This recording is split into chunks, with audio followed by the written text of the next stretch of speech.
Hello, everyone, and welcome back to 305 Insights. I'm your host, Alan Somerton, once again here with Eric, Good afternoon, everybody. Good afternoon.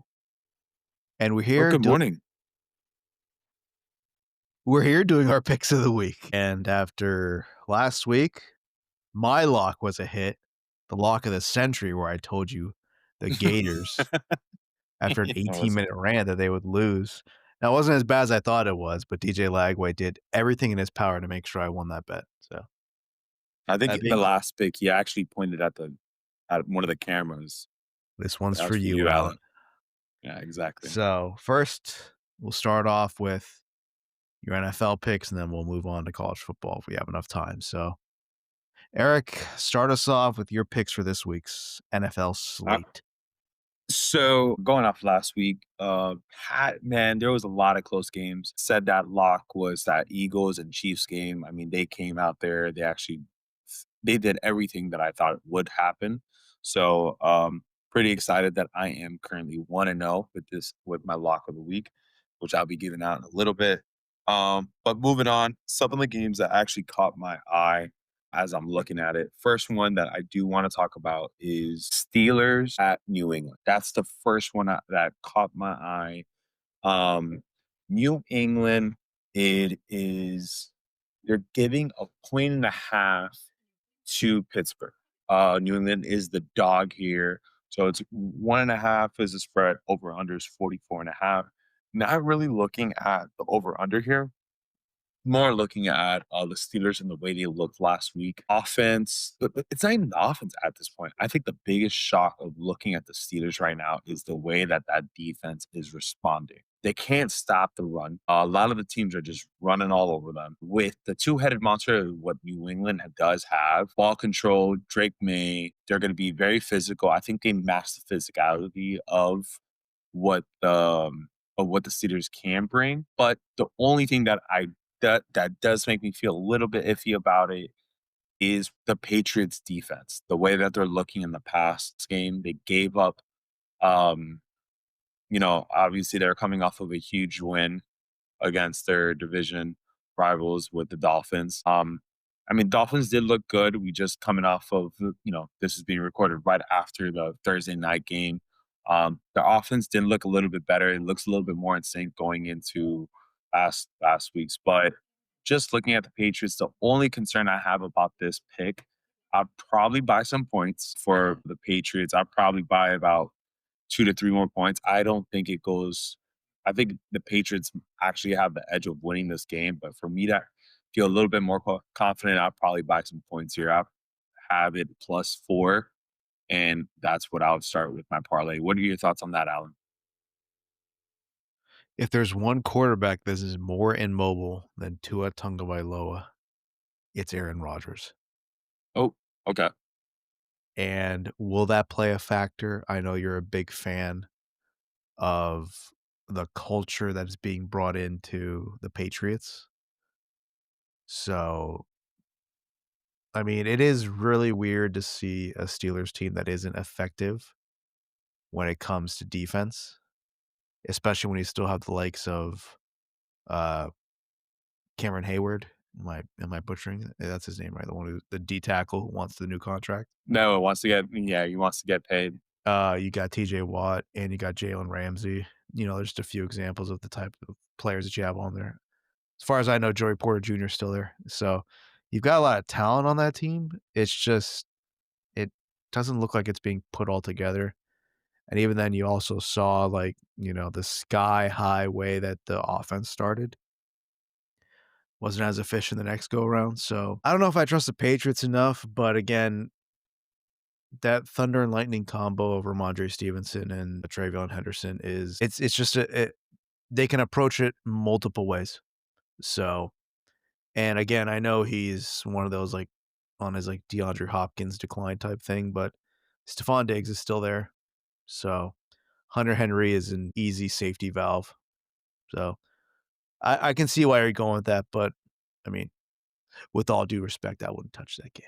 But anyways, So, with that being said, going into the next game, the one that did catch my eye that it's a little risky. I have a lot of little risky picks this week, but next game that has my on that 1 o'clock window is Los Angeles Rams at Philadelphia Eagles. At the Eagles, Birds. Spread is Eagles minus 3.5. The over under is 44.5. Now, what I'm looking at here, the first thing that pops up to me is at 44.5. What time's I that th- game start? at one. Factor that in for the Rams. Can you elaborate a little bit more on that? If the game starts at they're at Philadelphia, right? Mm-hmm. At Game starts at Philadelphia. 1, that's what, 10 o'clock in the morning technically for the Rams? Oh, okay. If it's a 4 o'clock start, it's technically a 1 o'clock start for them, you Clock know? start. Yeah. So, that might play a factor in as well, just throwing that out there. So you already know where I'm leaning towards. No, no clue. No clue. Oh, I got you on that juicy too. So, first things that does catch my attention is first the over under here. I think that 44.5. The Eagles secondary is I th- it's a little bit, as the young kids would say, sus. There's opportunities that the Eagles in the back end of their DBs and their coverage, that there is some gaping holes, and what are you gonna end up getting? Who's that quarterback that's leading the way? It is the stud of Matthew Stafford. When he is healthy, he's got Devontae Adams, who can Nakua, and then he also has that running game. I do like the front four for the Rams as well. I will help slow down as much as they can with Barkley. But looking at this game, I think the over and under. I'm actually picking the over on this. I think the over under line is way too low for this game. I really do think that they're going to take the running game. The running game for both teams are going to get thrown out the window, and they're going to just be slinging the ball around. Um, Now, what I do have is I think the Rams actually cover here, and I think they actually might end up with an upset. It's going to be a close game to the end, which clearly does show it's at 3.5. I'd probably buy that half point, get that 4 just to feel a little bit more comfortable with the game. But this is going to be a really good test for the Rams to see, are they that dark horse team that's going to be standing? Because I'm gonna go on note now.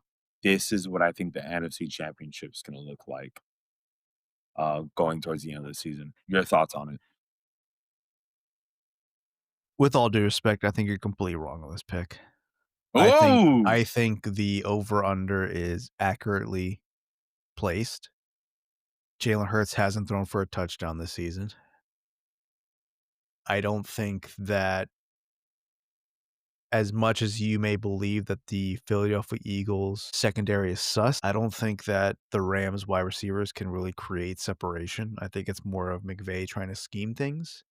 But now that people are starting to realize that maybe Williams and company can't run this year for the Rams, you got Puka Nacua and Devontae Adams, and then, I mean, can those guys really separate? They'll get stats, don't get me wrong. They're gonna get their stats at mhm, the end of the year. It's gonna look good, but in this game, I'm not sure, man. I just think that the Eagles are still really elite at controlling the flow of the game, and I'm not sure if the Rams are gonna be able to move the ball effectively without the running game. And I'm not saying the Eagles are gonna go crazy, especially on that front four of the Rams, but, you've still got Verse and Fisk, but I I think this can be a very low scoring affair. I think if it's anything more than, like, 24-17, I'll be surprised. I'm actually looking more at, like, 21-17. That's probably okay. what I'm thinking. Like, And I don't also, think this is gonna be reiterate, this is gonna be a 10 a.m. start for basically for these guys. So, I mean, I do wanna also, like, put in the these are factor of, professionals, though. yeah, and it's the look, I'm a big Eagles guy. I mean, I did jump on that bandwagon, and I I'm know you're a always a big big fan of fan Vic on the Fangio, so yes. Yes. but looking at the Rams, the way they played against the Texans, it's a very hard defense that they win it, and that was a week 1 matchup. Then, they went against Tennessee last week. I think they pulled away right there towards the end. I thought it was a pretty close game for the most part. I think I did have my Tennessee Titans covering last week. It didn't end up covering, but just watching that game all in all in, I think the Rams actually do end up covering in this game. But that's just what I'm going with the gut. But also at the end of the day, that's a game that I do want to see. That's a great 1 o'clock game that it's gonna probably be on Fox. Game of the week. Well, no, game of the week is America's game of the week is always at 4 o'clock window. I feel Yeah. on Fox. So, but I'm very intrigued. I think we're gonna learn a lot about the Rams after this game. It's gonna tell us a lot. So What's the next game you got on tap? next game I got on tap is not a lot of people are probably gonna. It's the battle of the backup quarterbacks. You got Cincy traveling to Minnesota. Minnesota's favored by Oh, 3. so the elite Joe Burrow isn't playing?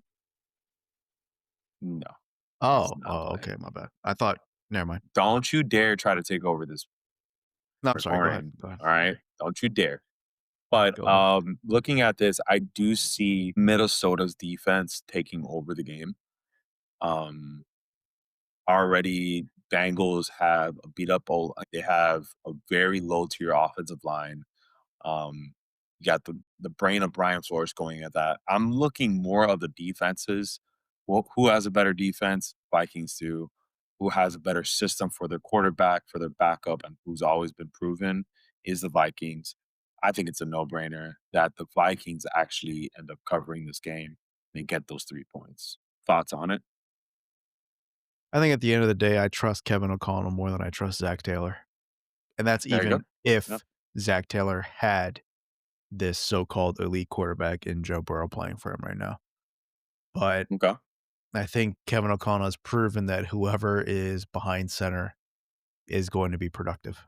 So you combine that with, again, Flores being at the helm on the defensive side.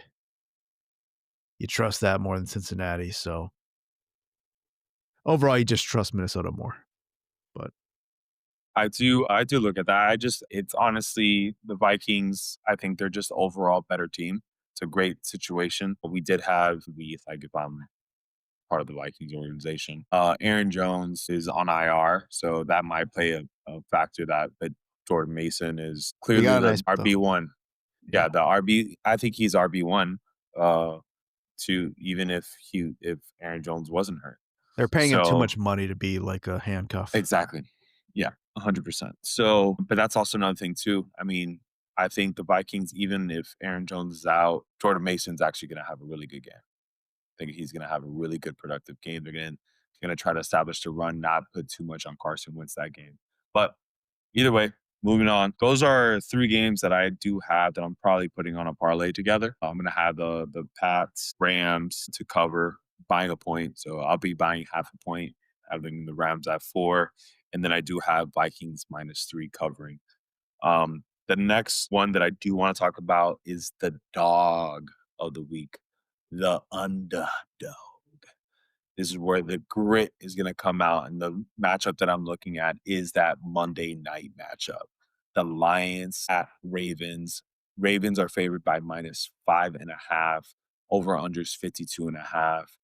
I truly do think that the Lions actually cover this spread. But just to be a little bit, on the safe side, maybe I'll buy that half a point and buy 2 more points. I really believe that the Lions will expose that Baltimore secondary. The only question here is can they minimize Derrick Henry like how Derrick Henry was minimized of last week's game? Um, I would openly admit did not watch the Ravens game last this past week. All I did was I did look at that stat line. It was I mean Ravens, Derrick Henry didn't really do much. It was probably one of the biggest topics in fantasy football of last week. But If the Lions are able to maintain Derrick Henry, which is a tall task to maintain, I do believe in the Lions that they offensively they can keep up with the Ravens, which they're able to score quicker. Because if the Ravens are willing to sit on the ball, run the ball, the Lions offense can actually score quickly. The only thing that has me worried, I would say, is two things: is one, how Derrick Henry, if they're able to slow down Derrick Henry and the time of possession. And then the second one is I'm still not over completely yet over how they looked on the Packers. I don't know if it's just the Packers are really, really that good and it's probably one of the best teams in the NFC, or that the Lions, it was week one at Lambeau. Maybe it was just the week one butterflies. So what's your thoughts on that pick? Again, gotta disagree with this. I think you're flying on the fact of how Detroit looked in the following game, and that following game was against a Bears team that is still trying to find its identity under Ben Johnson in game 2. So, real easy for the Lions to pick the carcass off, and credit to them. They went out there and they did what they needed to do. They destroyed him and they Yeah. moved on. But Baltimore is just a different team, and I think the best thing to happen to Baltimore was losing that game to the Bills, and I don't think there's gonna be an issue with them running the ball this week. It's at home. I don't think the Lions defense is anything crazy right now. I think there's a lot of whether you still are missing people from injuries or just the overall, like, Aiden Hutchinson getting back into things. I don't think they're firing on all cylinders on the defensive side right now. Maybe it'll come later in the season, but they still give up an interesting amount of points to and again, I know they're blowing out the Bears, but still, I'm just not impressed with the Lions right now in terms of their defensive side of the ball. So, That's what I'm saying. I mean, it is the dog pick of the week. I do the dog spread water. does. Oh god, I do I do see why the spread is big, but I don't. I really I can't confidently sit here and be that to say that Ravens do win by a touchdown by more than a touchdown. It's just the fact that the Lions do have that firepower to keep up with them. The over under is pretty fun to look at. But it all depends on, like I said, the 2 things. It's the time of possession, and that it's equivalent to how they slow down Derrick Henry, and then, um, if that offense is a fluke for the most part. So, and then the last one, my lock of the week. This is my lock of the week. I already spoke about it a little bit. It's the Vikings game. I believe that the Vikings have this game in the bag. It's my most confident pick of the week. You have, I guess you'd call him a veteran, Carson Wentz that has been through Andy Reid's system. He did have obviously his success in Philly. He went to the Colts. He's almost to a point now that he's a journeyman. And with Kevin O'Connell, he made a dang astronaut relevant in the NFL for about 2 weeks. So if he can make that guy work, I really do believe that he can get Carson Wentz on this game to win it. I do see a big game coming out of TJ Hawkinson. Um, I it's this is a game that it's a for sure lock for me. Thoughts? Well, I already spoke on that, so, I mean, you gotta be confident in everything that Kevin O'Connell does, Exactly. and just overall, that team is just inspires more confidence than on the other side of the ball right now, so, it doesn't really matter the injuries, like, eventually, JJ McCarthy's gonna come back, whether that's a good or a bad thing, we don't know yet. Jordan Addison's gonna come back, so, it's all not happening this game, but even if it doesn't, like, again, Kevin O'Connell has done enough so far in his career to make you believe that everything's gonna go off without a hitch. Two honorable mentions that I do want to bring up is one, Texans and Jags. That looks like a great game. They got Texans as the dog there at plus 1.5. That's a great mention. And then the second one that does have my eye that I'm like still kind of thinking about, it's our Sunday night matchup, the Chiefs and the Giants. I feel like that's going to be a very weird game. Um, Chiefs coming off 2 losses in a row. How are they gonna respond? And I think the Giants might have found their groove, so but that's just me speaking as a fan, uh, but that's all I got for the NFL All right, this week. thank God. Now we can move on to the real football, okay? Because this week is Here comes the rant. fully loaded with high quality college football games. Now, I'm only going to dive in to my 4 picks. I know there's other intriguing games, but I got my parlay built out. We're starting off with a 3:30 game, number 22 Auburn at number 11 Oklahoma. I got Oklahoma winning this game straight up.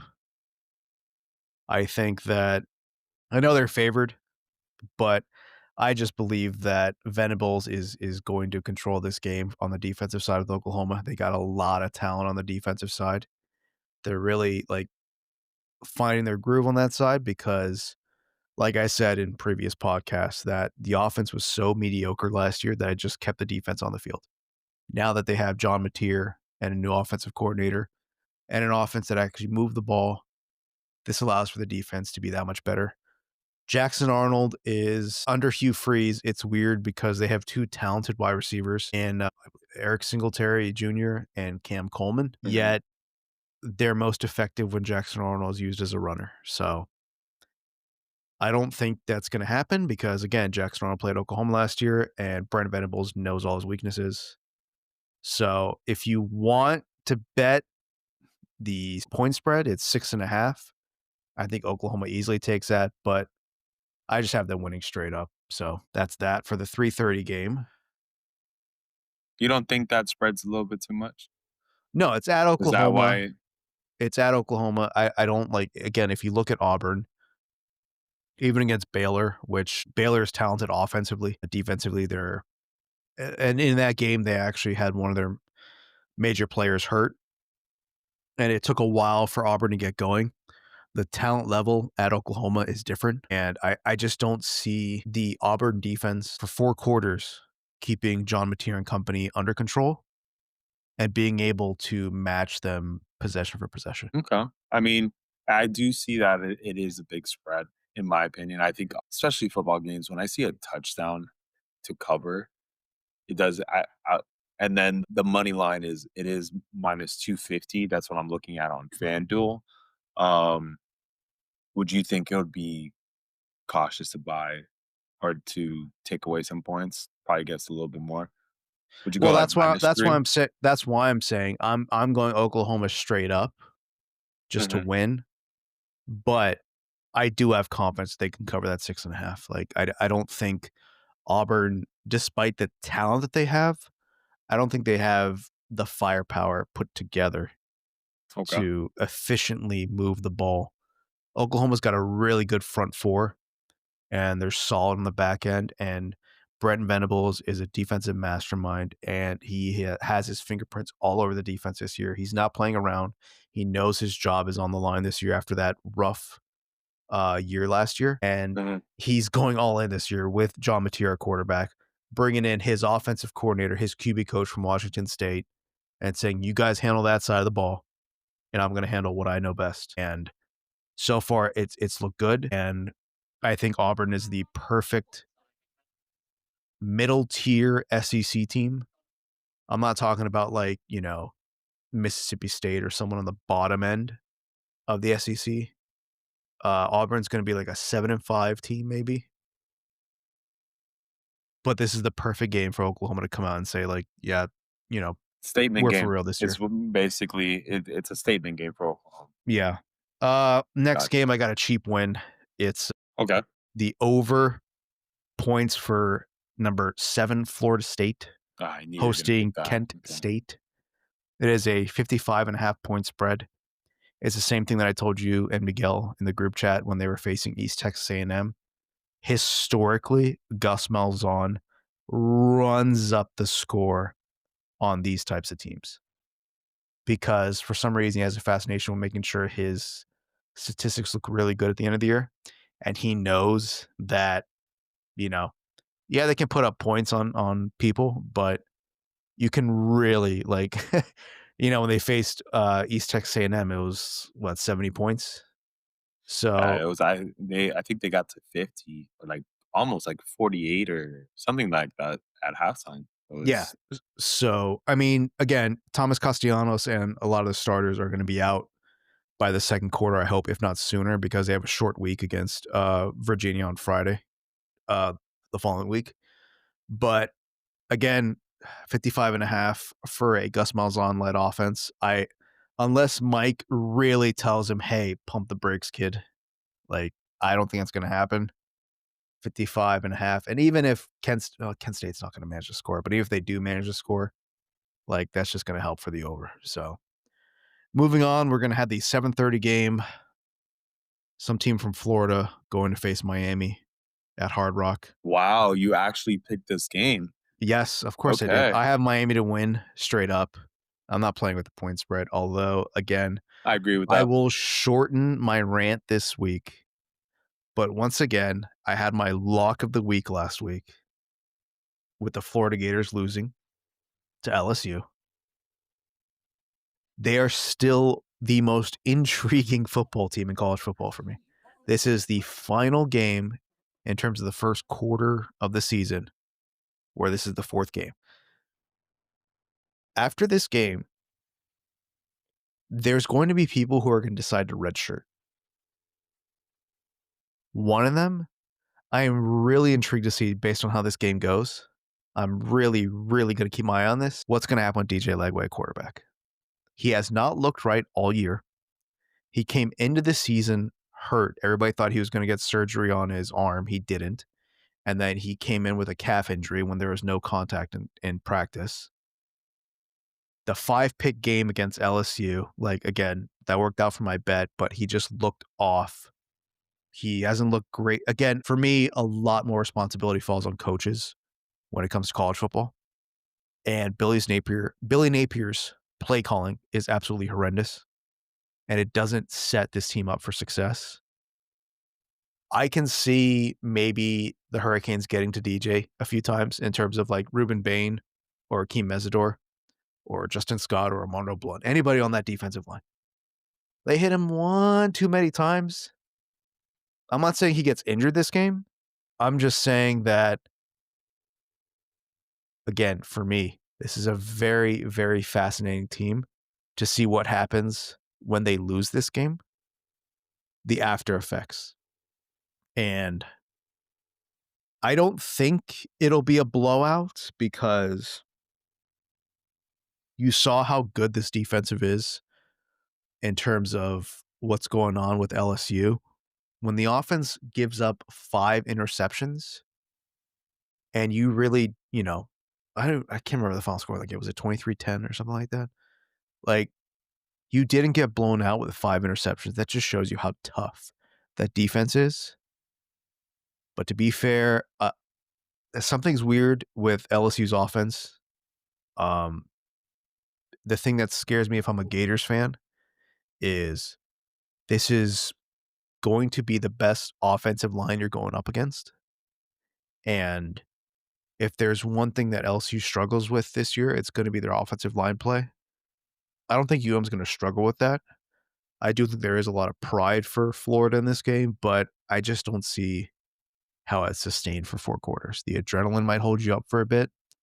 The first half, uh, over-unders or point spreads might be something to keep an eye on. But overall, I'm playing it safe. Miami's going to win this game. I do think they pull away late, but I don't think Carson Beck's going to turn the ball over this game.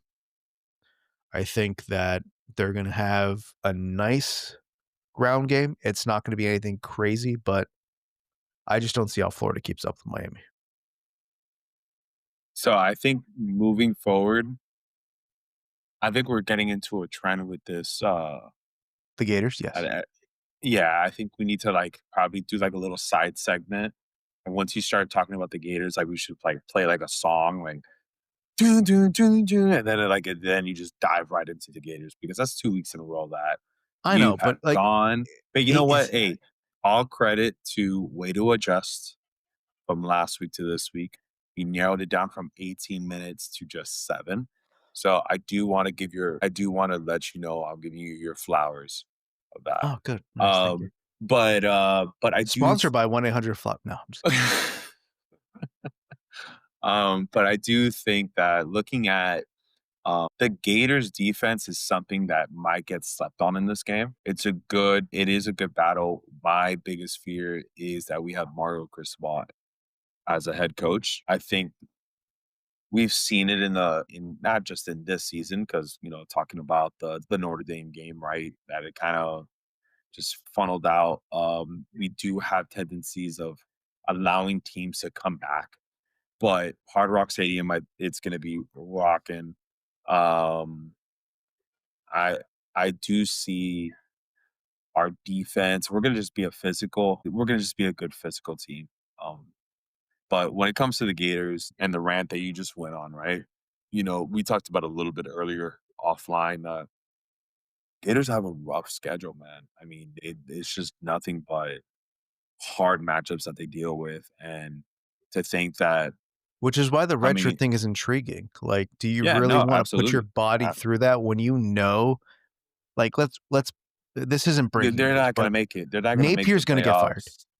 He's going to get fired at some point this season. He's not making it to the end of the season. Yeah. And Either do you see way, yourself playing for another like, an assistant coach? Like, it's is it enough to put your body through? Is there enough NIL for that? I do see Miami winning. I'm with you 1,000% about not picking the points. I just I just want Miami to win, and I feel comfortable that Miami will win. If it's a close game, I feel confident we will pull out, and I also do see that it could be a blowout as well. So, So, but I'm with you on it. the only time I'll disagree with you with Mario being Mario is when it comes to FSU and Florida Oh, because okay.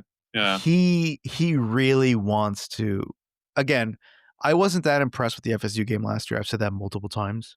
But at the end of the day, they won 36-14 or whatever it was. And they really weren't even trying. They were I to me, Mario was just trying to get out of that game healthy, and that was it. But it's the same thing that he said in the post-game press conference when he put his fist on the desk and he says, "Now you see what the trajectory are for the other two programs and what the trajectory is for this program and which is the dominant team in the state." When it comes if there's one thing Mario takes seriously, and it's more than competent coaching in the game, it's recruiting. And in order for him to shut down the state of Florida, he's going to try and go the second consecutive year as the Sunshine State champs. And that's the only time I'll say. Again, I said last week I wasn't sure if they'll be able to step on the throat of USF, and it took them a little bit, but they ended up getting it. So again, I think we're all very aware that I'm not the biggest Mario Cristobal fan in terms of X's and O's. But boy, when that guy smells an opportunity to recruit, it's like a shark that can, from 10 miles away can smell that chum. And right now, He's a good salesman. He Napier's can sell it, chum. man. All right, Final let's move game on to the next one. on my Yeah. What's parlay. up? What you got there? It is the 11 p.m. Eastern Standard Time game. Michigan State at USC. Oh, look at you. Okay. 19 and a half point game is not a big enough spread for me. I'm taking USC to cover. I think the same way that I was telling you that Oklahoma has its coming out game, USC really hasn't faced anybody. A lot of their starters haven't played the whole game. Okay. This is Lincoln Riley's moment to say, hey, we did the whole the Big Ten thing. We're transitioning to all that stuff. I'm ready to go. I got the number one recruiting class coming in next year. I got some dogs on the defensive line. This is a sneaky USC team. And this is a dangerous USC team because people have finally Lincoln Riley has come back down to earth in a lot of people's eyes. and that is the most dangerous time to take your eyes off of someone who has historically a powerhouse program at his disposal. So 19 and a half against Michigan State. I really don't think Michigan State has anything going for it right now. They got a good head coach, but in terms of talent on the field, again, you're going at USC. You're playing at darn near midnight. I mean, I'm going to bed at midnight knowing I'm safe with this bet. So I Uh, don't know if this is my oh, lock. Now that I'm talking like that, I haven't stated my lock of the week. you haven't stated your lock, but So I would like to mention that Michigan State is 3-0. They haven't played anybody. The only game that looks promising that they played was against Boston College, and it was a 42-40. So and it Boston College I just lost to Stanford, and I thought Stanford would e- win like 2 games this year, exactly. and there's 1 of 2. So did I just give you a layup for your lock of the week? 19 and a half is tough, but man, I really think this is you know what? Imma say it. My lock of the week, USC. Lock of the week, 19 and a half. I'm gonna wake up in the morning, they're gonna win by 18, but still. I think USC is really gonna the So only thing do that you go scares me about this 18? Do game you go 18 or do you go 19? you know what? You know what? Man, 19 I did bet 19 and a half, so you know what? Oh, okay. My I'm gonna keep it easy on Early myself this cash week. out and then go back in. I'm gonna keep it easy on myself. My lock of the week, take it to the bank. Oklahoma's beating Auburn. Okay, That's my okay. lock. Even though I do think That's enough. Florida State's gonna go, that's just such a cheap cop out. I'm not doing the Kent State, Florida State thing. But I am very confident in USC. However, I'm really, really enamored with that Brent Venables Jackson Arnold matchup. So real quick, some other games. I know it's to me. I believe that Utah is going to win the Big 12. I think Texas Tech has looked really good. Again, they haven't really faced anybody, but what they're doing is just trying to tweak things because they have so many transfers coming in because they had the number 2 transfer portal class and they spent a lot of money to bring people in. It is at Utah. Utah is an incredibly underrated environment to play in. So it's a 3.5 point spread. As weird as it sounds, it's very close. Texas Tech QB has really grown. He's gone away from his injuries, and there's a lot of talent on that side of the ball. And also, they brought in enough pieces on the defensive side to make it interesting. However, Utah's offensive line is really, really good. And they're still, as far as I know, they're still 100%. So I like Utah in that game, but again, I didn't touch that in my parlay, but I like Utah. And the final game that I want to get into before we wrap this up is the Nebraska and Michigan game. They're going at Nebraska against the fake Mahomes and Dylan Raiola. You're talking about apartments? What? Apartments. That's decent. Okay, I get it. So the thing about this game though is when I was previewing the Big 10, if you bring up Nebraska's football schedule, they have a legitimate shot of starting off the season 7-1, and that's like including this game because they already face Cincinnati, Akron, Houston Christian, right? Then they face Michigan, Michigan State, Maryland, Minnesota, and Northwestern before they get to USC in November. Michigan is the toughest game they're going to have so far. Because again, I don't think Michigan State's that's good. I don't think Maryland's going to be that great this year. I believe they have a true freshman quarterback playing, and Minnesota's whatever. So if they beat Michigan, they could go theoretically into that USC game undefeated. But even if they don't, even if they lose to Michigan, I still see a possibility for Nebraska going 7-1 before they face USC. But if you look at Nebraska's schedule, they have 3 tough games. It's the Michigan game, USC, and Penn State.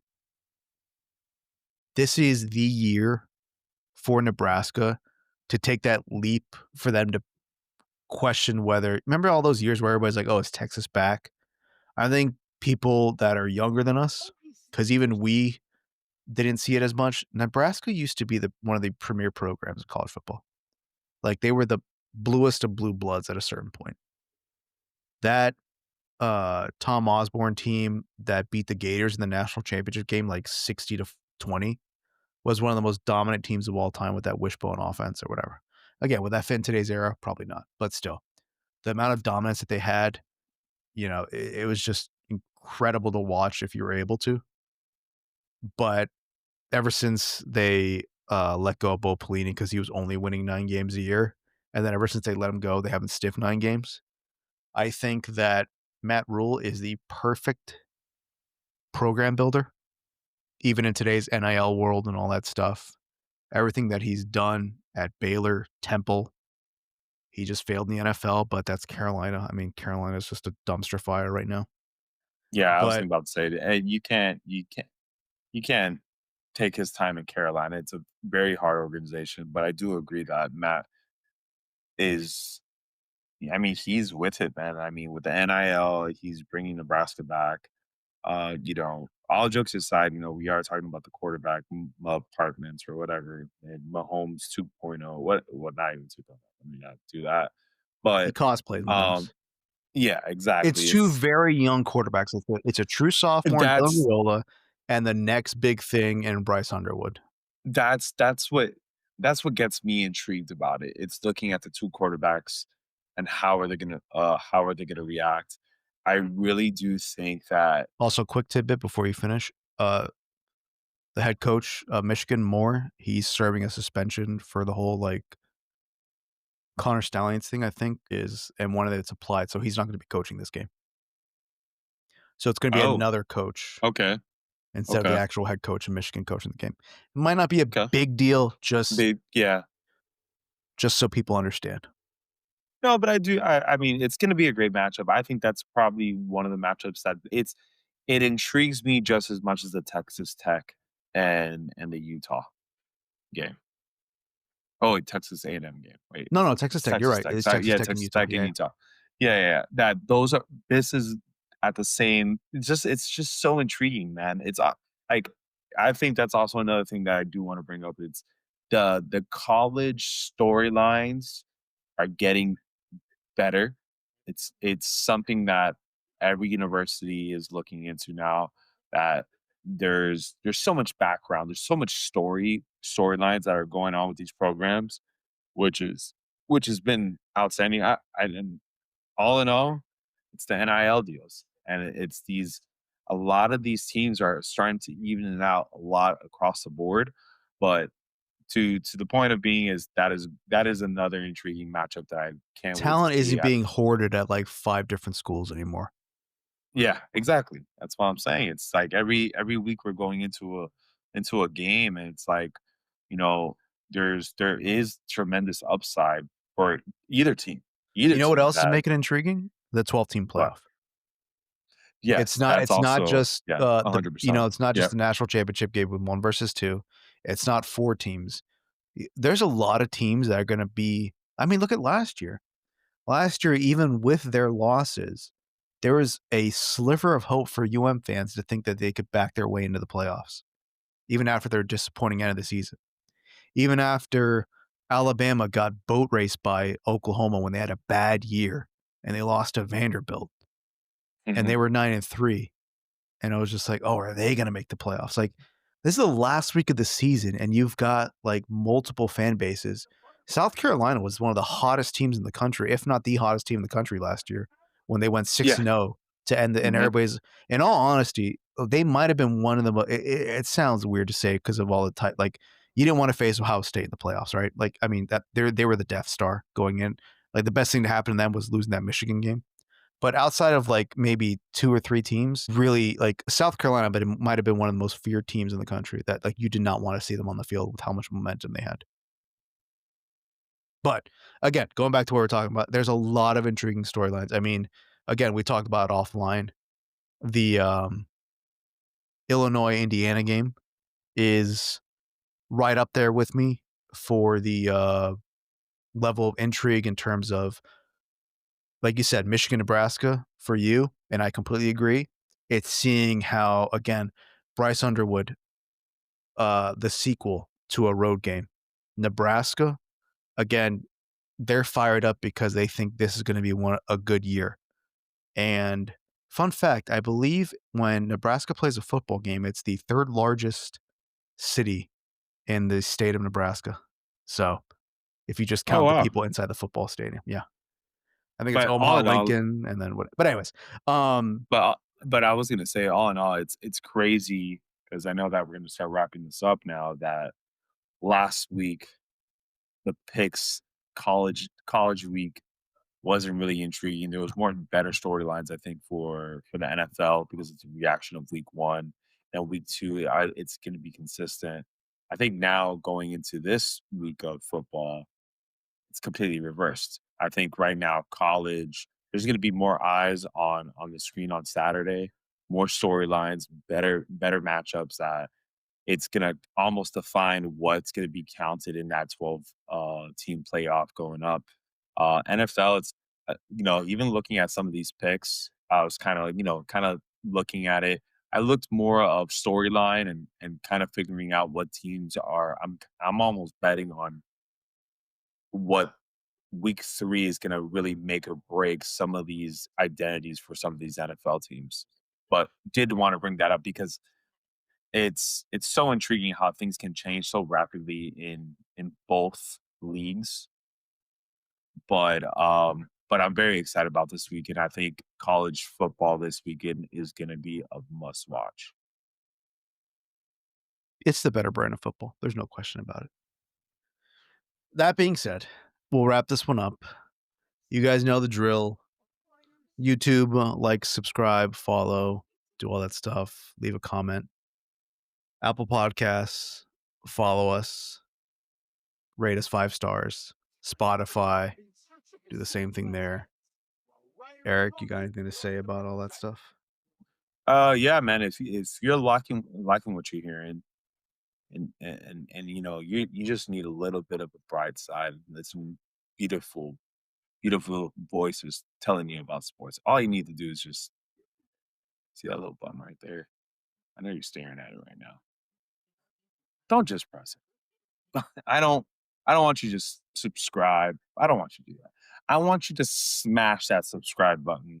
So and make sure you get those updates because if these picks are hidden, which right now, 2 locks, we are both 1-0 or going for a 2-0 with these locks, you're gonna be making some money and you're gonna be loving that you subscribe to this channel. So do want to say that.